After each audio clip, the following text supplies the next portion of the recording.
Hi guys, welcome to App Guru. In this video, I will show you how to add Flair to post on Reddit Android.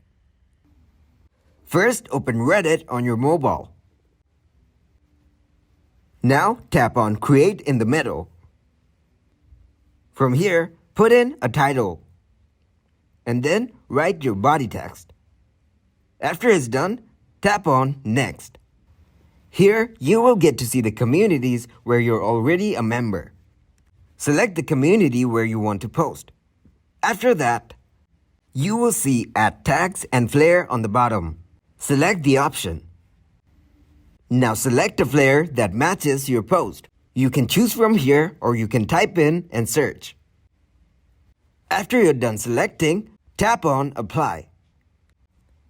Now just tap on Post. And it's done.